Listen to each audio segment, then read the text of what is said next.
అందరికీ నమస్కారం అండి. ఈ వీడియోలో మనం ఫ్యాటీ లివర్ గురించి తెలుసుకుందాము. లివర్ అంటే కాలేయం, ఫ్యాట్ అంటే కొవ్వు. అంటే కొవ్వు అనేది కాలేయంలో చేరితే ఈ సందర్భాన్ని మనం ఫ్యాటీ లివర్ అంటాము. ఈ ఫ్యాటీ లివర్ అనే పదం మనం ఎక్కువగా వింటూ ఉంటాము. పొట్టకి అల్ట్రాసౌండ్ స్కాన్ చేసుకున్నప్పుడు కానీ, కిడ్నీలో రాళ్ళు, పిత్తాశయంలో రాళ్ళు లేదా ప్రెగ్నెన్సీ అప్పుడు స్కాన్ చేస్తున్న సమయంలో మనకు రిపోర్ట్లో ఫ్యాటీ లివర్ అనే పదం చూస్తూ ఉంటాము. ఇది చాలా కామన్. కొన్ని జాగ్రత్తలు పాటించడం వల్ల మనం ఈ ప్రాబ్లమ్ని నివారించవచ్చు. అల్ట్రాసౌండ్ స్కాన్లో ఫ్యాటీ లివర్ అనేది 4 గ్రేడ్గా విభజిస్తూ ఉంటారు. గ్రేడ్ 0 అంటే నార్మల్ అని, గ్రేడ్ 1 అంటే మైల్డ్, తక్కువగా ఫ్యాట్స్ అనేవి కాలేయంలో డిపాజిట్ అయ్యాయని, గ్రేడ్ 2 అంటే మోడరేట్, మధ్యమంగా ఫ్యాట్ అనేది లివర్లో డిపాజిట్ అయిందని, గ్రేడ్ 4 వచ్చేసి తీవ్రంగా ఫ్యాట్ కొవ్వు అనేది లివర్లో చేరినట్లయితే గ్రేడ్ 4 అని విభజిస్తూ ఉంటారు. ఈ ఫ్యాటీ లివర్ యొక్క స్టేజెస్ అనేవి ఈ విధంగా ఉంటాయి. హెల్తీగా ఉన్నప్పుడు హెల్తీ లివర్ అంటాము. ఒకవేళ ఈ లివర్ కాలేయంలో ఫ్యాట్ అనేది చేరితే ఆ కండిషన్ని మనం హెపాటిక్ స్టియాటోసిస్ అంటాము. క్రమంగా ఈ ఫ్యాట్ డిపాజిట్ అవ్వడం వల్ల లివర్లో ఇన్ఫ్లమేషన్ జరుగుతూ ఉంటుంది. ఆ ప్రాబ్లమ్ని మనం స్టియాటోహెపటైటిస్ అంటామండి. ఐటిస్ అంటే ఇన్ఫ్లమేషన్. అలాగే ఈ స్టియాటోహెపటైటిస్ అనేది తీవ్ర రూపం దాల్చితే ఈ లివర్లో ఉన్న సెల్స్ అనేవి చనిపోయి లివర్ ఫైబ్రోసిస్, క్రమంగా లివర్ సిరోసిస్, ఆ తర్వాత లివర్ క్యాన్సర్, లివర్ కార్సినోమా అనేది వస్తూ ఉంటుంది. ఈ ఫ్యాటీ లివర్ రావడానికి చాలా కారణాలు ఉన్నాయి. ఎక్కువగా ఈ ఫ్యాటీ లివర్ అనేది ఎవరైతే బరువు ఎక్కువగా ఉంటారో, ఓవర్ వెయిట్ కానీ, ఒబీస్ ఉన్న వారిలో, అలాగే షుగర్ లెవెల్స్, రక్తంలో షుగర్ లెవెల్స్ అధికంగా ఉన్న వారిలో, కొలెస్ట్రాల్ ఎక్కువగా ఉన్న వారిలో, అలాగే సరి అయిన డైట్ పాటించని వారిలో ఈ ఫ్యాటీ లివర్ వచ్చే అవకాశాలు ఎక్కువగా ఉంటాయి.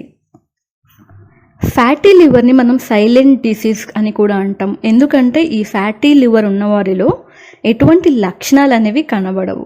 రొటీన్గా మనం ఏదైనా స్కాన్ చేస్తున్నప్పుడు వస్తే తప్ప మనకి ఫ్యాటీ లివర్ ఉందని తెలియదు. అలాగే ఫ్యాటీ లివర్ అధికంగా ఉన్నట్లయితే కొందరికి తొందరగా అలసిపోవడం, ఎక్కడైతే లివర్ కాలేయం ఉంటుందో అంటే పైన కుడి భాగంలో నొప్పి ఉండడం, వాంతులు రావడం, ఇంకా తీవ్రమైన రూపంలో ఉన్నప్పుడు కడుపులో నీరు చేరి వాపు రావడం, అసైటిస్ అంటాము. లేదా ఇంకా సివియర్ కండిషన్స్లో జాండిస్, చర్మం అనేది పసుపచ్చగా మారడం, కళ్ళు పసుపచ్చగా మారడం, ఇలాంటి లక్షణాలు అనేవి మనం చూస్తూ ఉంటాము. మనం రొటీన్ స్కాన్లో ఫ్యాటీ లివర్ ఉన్నట్లయితే మనం కొన్ని డయాగ్నోస్టిక్ టెస్ట్ అనేవి చేయించుకోవాలి. మెయిన్గా liver function test. Liver function టెస్ట్లో AST, aspected transaminase, ALT, alkaline transaminase, ఈ 2 AST, ALT అనేవి పెరిగిపోతూ ఉంటాయి. అలాగే fasting lipid profile, blood sugar levels అనేవి చెక్ చేయించుకుంటూ ఉండాలి. వీటిలో ఏమైనా అబ్నార్మల్గా చేంజెస్ వచ్చినట్లయితే ఫైబ్రో స్కాన్ అనేది డాక్టర్ సజెస్ట్ చేస్తూ ఉంటారు. ట్రీట్మెంట్ వచ్చేసి ఫ్యాటీ లివర్ యొక్క ట్రీట్మెంట్ ఫ్యాటీ లివర్ ఎందుకు వచ్చిన కారణం ప్రకారం ట్రీట్మెంట్ అనేది ఉంటుంది. మనం మెయిన్గా రిస్క్ ఫ్యాక్టర్స్ అనేవి తగ్గించుకోవాలి. బరువు ఎక్కువ ఉన్నవారు బరువు తగ్గించుకోవడం, బ్లడ్ షుగర్, డయాబెటీస్ ఉన్నవారు షుగర్ లెవెల్స్ అధికంగా ఉన్నవారు కంట్రోల్లో ఉంచుకోవడం, కొలెస్ట్రాల్ని తగ్గించుకోవడం, ఇలాంటివి చేస్తూ ఉండాలి. తీవ్రంగా ఉన్నట్లయితే మీ దగ్గర ఉన్న డాక్టర్ని సంప్రదించాల్సి వస్తుందండి.